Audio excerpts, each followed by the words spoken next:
What's up mga kakudakers? Meron nga pala tayo nakitang santol dito. Ayan, hihiwain natin siya mga kakudakers. Hihiwain natin ang santol. Kakainin natin syempre. So, hihiwain ko lang mga kakudakers. Ayan na nga mga kakudakers. Hihiwain na natin. Tingnan yun, nahiwa ko na ito. Sige, my God. So, very asim. Syempre, kakainin natin yan. Nangangasim na ako. Charan! Tama na may hiwa ko, no? Ganyan talaga kakapal. Sobrang asim yata nito. Mukhang nangangasim na ako.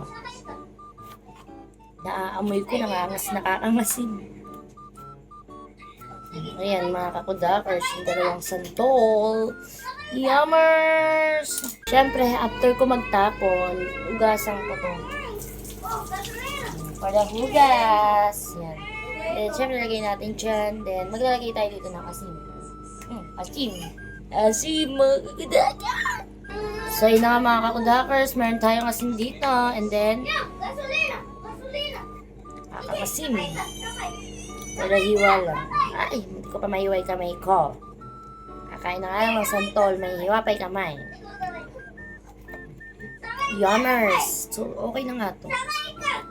Diba? Feeling ko ang sarap-sarap niya ng ano natin. Ayan.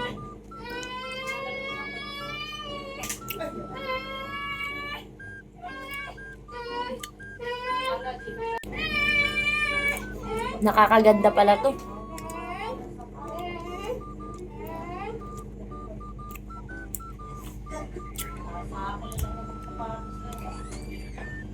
Super nakakaganda mga kakudakers. Hindi naman ganun ka-asim. Saktuhan lang. Kaya. Sarap.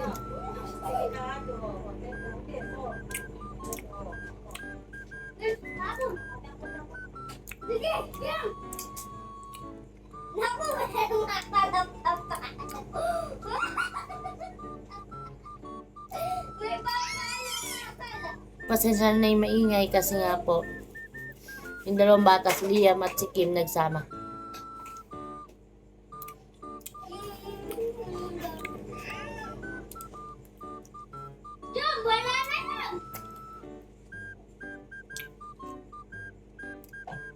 Hap.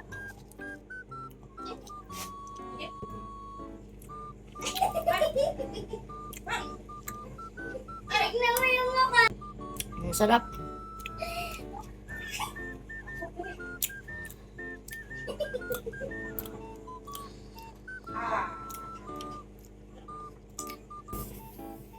Sarap.